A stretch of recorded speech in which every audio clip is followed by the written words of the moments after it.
11,400 से ऊपर की बम्पर वैकेंसीज आउट हो चुकी हैं। जी हाँ साहब, इससे अच्छा मौका अगर आप एग्ज़ाम की तैयारी कर रहे हो, गवर्नमेंट जॉब लेना चाहते हो और अच्छी सैलरी लेना चाहते हो तो आपको ये एग्ज़ाम ज़रूर फिल करना चाहिए। ये एग्ज़ाम है जो आईपीएस क्लर्क नाम से फेमस है, उसके बारे में 11,403 वैकेंसीज इस बार आई हैं। लास्ट टाइम 10,000 प्लस कुछ वैकेंसीज थी। इस बार वैकेंसी में इंक्रीमेंट किया गया है, लेकिन लास्ट ईयर ऐसा हुआ था कि स्टार्टिंग में वैकेंसीज कुछ और बताई गई थी और बाद में वैकेंसीज काफ़ी ज़्यादा इंक्रीज कर दी गई थी। इस बार भी चांसेस हैं कि वैकेंसीज इंक्रीज हो जाएं, क्योंकि एक बैंक ऐसा है यूनियन बैंक जिसने अभी तक अपनी रिक्वायरमेंट नहीं बताई है कि उसको कितने लोगों की ज़रूरत है। जब वो अपनी रिक्वायरमेंट बताएगा तो हो सकता है कि ये नंबर ऑफ वैकेंसीज 11,403 ये भी इंक्रीज हो जाए। अगर आप आईपीएस एग्जाम देने के लिए इंटरेस्टेड हो तो इस वीडियो के अंदर इस एग्जाम से रिलेटेड सारी इंपॉर्टेंट इंफॉर्मेशन आपको मिलने वाली है। और आपके नोन में अगर आपको कोई लगता है आईपीएस क्लर्क का एग्जाम फिल करने वाला है तो उसके साथ भी ये वीडियो जरूर शेयर कर दीजिएगा। चलिए स्टार्ट करते हैं। सबसे पहले वैकेंसी से 11,400 प्लस 11,403 वैकेंसीज है, ये हम सब जानते हैं। 11 बैंक इसमें पार्टिसिपेट करते हैं और दो एग्जाम होते हैं, एक प्री और एक मेन। अगर आगे हम बात करें सबसे पहले इंपॉर्टेंट डेट्स की, कौन कौन सी डेट्स आपको माइंड में रखनी है कि आपके माइंड से स्किप नहीं होनी चाहिए। सबसे पहले एग्ज़ाम फिलिंग की जो डेट है, तो एग्ज़ाम फिल होना जो है वो शुरू हो चुके हैं। 1 अगस्त को फॉर्म फिलिंग शुरू हो चुकी है और इसकी आखिरी डेट जो होने वाली है वो 21 अगस्त होने वाली है। तो इस डेट से पहले पहले आपको एग्ज़ाम फिल करना है। आखिरी डेट को भी अगर एग्ज़ाम फिल करते हो तो कोई इशू नहीं आता। आईपीएस की साइट एक बहुत अच्छी साइट है जिसमें लास्ट में जाके ये कोई इशू क्रिएट नहीं करती है, लाइक एसएससी का एग्जाम अगर आखिरी डेट में जाके फिल करो या स्टेट लेवल का कोई एग्जाम हो वो फिल करना हो तो साइट हमेशा बिजी ही रहती है। यहाँ ऐसा इशू नहीं आता। लेकिन जो बच्चे सीरियस होकर इस एग्जाम को देना चाहते हैं वो जानते हैं कि हमको पहले पहले ही एग्जाम फिल करके एग्जाम फिल करने की टेंशन को खत्म करके सिर्फ और सिर्फ उसकी तैयारी में लग जाना है। और इसका जो सिलेबस होता है बहुत लिमिटेड होता है। अगर आप क्वांट की तैयारी कर रहे हो तो आपको सिंप्लीफिकेशन, नंबर सीरीज, डीआई ये सब चीज़ें पढ़नी होती हैं, क्वालिटी क्वेश्चन पढ़नी होती है। और अगर रीजनिंग की बात करें आपको पजल्स पढ़ने होते हैं, इनक्वालिटी, सिलोजिज्म, ये सब कुछ फिक्स चैप्टर होते हैं जिसकी वेटेज काफ़ी ज़्यादा होती है। तो सिलेबस खत्म करने की तो चिंता नहीं है, बस इसमें मेन जो काम होता है वो आपकी स्पीड का, आपकी कैलकुलेशन का, कितनी जल्दी आप क्वेश्चन को सॉल्व कर सकते हो, वो भी चीज़ें आगे जाके हम डिस्कस करेंगे। सितंबर के बाद अक्टूबर में ऑनलाइन प्रीलिमिनरी एग्जाम हो जाएगा, अक्टूबर स्टार्टिंग में, ठीक है। सितंबर में क्या होगा, सितंबर में आपको कॉल लेटर्स आ जाएंगी, जिन बच्चों को ट्रेनिंग देनी होगी वो ट्रेनिंग दे देंगे। अक्टूबर स्टार्टिंग के अंदर इसका एग्जाम हो जाएगा। तो फिर 1.5 मंथ एंड 2 मंथ आप मान के चल सकते हो। आगे हम बात करें नवंबर, तो नवंबर में क्या होगा कि आपको कॉल लेटर्स इशू हो जाएंगी, प्री का रिजल्ट आ जाएगा। जो बच्चे क्वालिफाई कर जाएंगे मेंस एग्जाम के लिए उनके लिए नोटिफिकेशन आउट होकर उनको कॉल लेटर्स आ जाएंगे कि मेन एग्जाम कब कब होने वाला है। और नवंबर के बाद दिसंबर में जाकर मेन का एग्जाम होगा।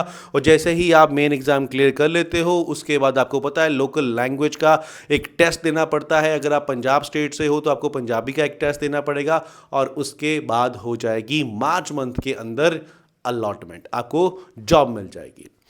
11 पार्टिसिपेट बैंक, ये सारे बैंक जो है रिक्रूटमेंट करता है अपने अपने बैंक के अंदर। तो काफ़ी अच्छे अच्छे बैंक इनके इंक्लूड होते हैं। एसबीआई को छोड़ दिया जाए, वो अपना अलग से एग्जाम कंडक्ट करता है। टोटल वैकेंसी है 11,403 और सबसे ज़्यादा वैकेंसीज जो हैं वो यूपी उत्तर प्रदेश की हैं 1731, उसके बाद कर्नाटका की बात 1414, उसके बाद महाराष्ट्र। तो ये अलग अलग स्टेट में कितनी कितनी वैकेंसीज आउट हुई हैं वो हमको बता रहा है। और आगे हम बढ़ते हैं, बात करते हैं एलिजिबिलिटी क्राइटेरिया की, कौन कौन इस एग्ज़ाम को फिल कर सकता है। सबसे पहली बात आती है एज को लेकर। तो 20 साल से लेकर 28 साल तक अगर आपकी एज है जनरल कैटेगरी में तो आप इस एग्ज़ाम को फिल कर सकते हो। एज रिलैक्सेशन भी मिलती है, वो अगली स्लाइड में डिस्कस करेंगे। एज रिलैक्सेशन में हम सब जानते हैं एससी एसटी कैटेगरी से अगर आप बिलोंग करते हो तो 5 साल की एज रिलैक्सेशन मिलेगी। 28 साल जनरल वालों के लिए, 5 साल ऐड करके 33 ईयर जो है वो आप एससी एसटी के भाई बहनों को इनकी रिलैक्सेशन मिल जाएगी।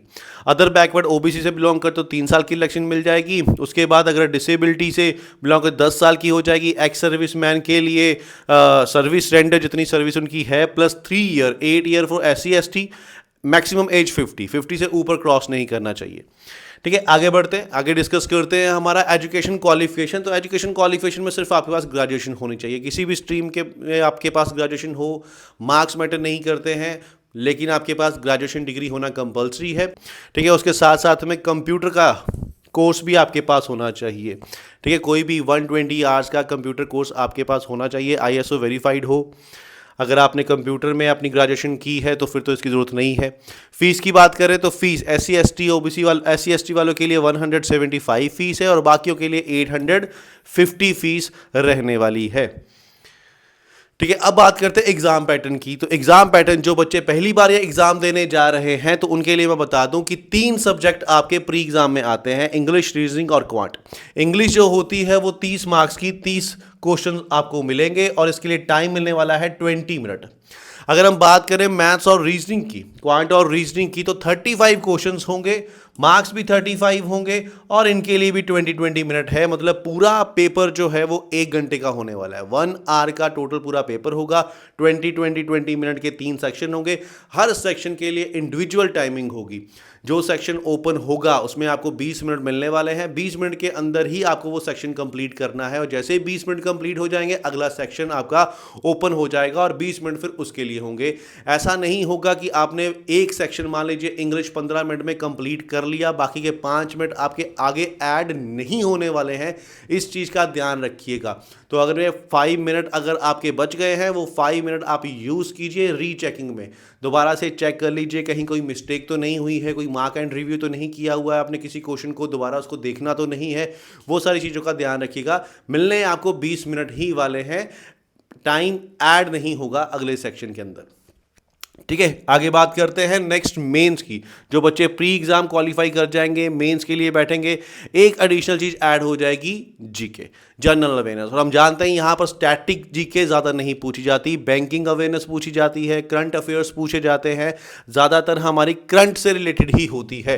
ठीक है, जनरल अवेयरनेस और फाइनेंशियल अवेयरनेस ये इसमें ऐड हो जाएगी। जो भी इकोनॉमिक से रिलेटेड टर्म्स होंगी, जो न्यूज़ में रही होंगी, उनके बारे में पूछा जाएगा।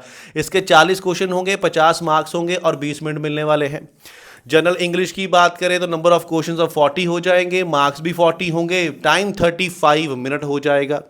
अगर हम रीजनिंग की बात करें तो 40 क्वेश्चंस होंगे, 60 मार्क्स के होंगे और 35 मिनट मिलने वाले हैं। क्वाड की बात करें तो 40 क्वेश्चंस होंगे, 50 मार्क्स होंगे और 35 मिनट मानने वाले हैं। मतलब सबसे ज़्यादा मार्क्स की वेटेज की बात करें तो रीजनिंग की सबसे ज़्यादा वेटेज रहने वाली है, जिसके 60 मार्क्स होंगे। नंबर ऑफ क्वेश्चन जो है वो 40 ही रहने वाले हैं। ठीक है, और टोटल देख लीजिए 200 मार्क्स का ये होगा। ठीक है, क्वेश्चन पूछे जाएंगे 160 और टोटल टाइमिंग आपको मिलने वाली है 125 मिनट, 2 घंटे 5 मिनट।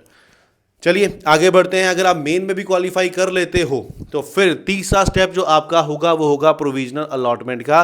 जैसे कि मैंने आपको बोला, लैंग्वेज टेस्ट होगा। लैंग्वेज टेस्ट कंप्लीट होने के बाद फिर अलॉटमेंट पे आ जाएगी बात। ठीक है, और यहाँ पर लैंग्वेज टेस्ट और वेरिफिकेशन, ये सारी चीज़ें होंगी और उसके बाद हो जाएगी ज्वाइनिंग। ठीक है, तो ये सारी इंफॉर्मेशन थी IBPS क्लर्क से रिलेटेड। तो अगर आपका प्लान है IBPS क्लर्क का पेपर देने का और बैंक में अच्छी खासी जॉब लेने का और अपने घर के आसपास ही जॉब लेना चाहते हो तो बेहतरीन मौका है आपके लिए। टाइम वेस्ट ना कीजिए, जल्दी से एग्ज़ाम फिल कीजिए और एग्ज़ाम की तैयारियों में लग जाइए।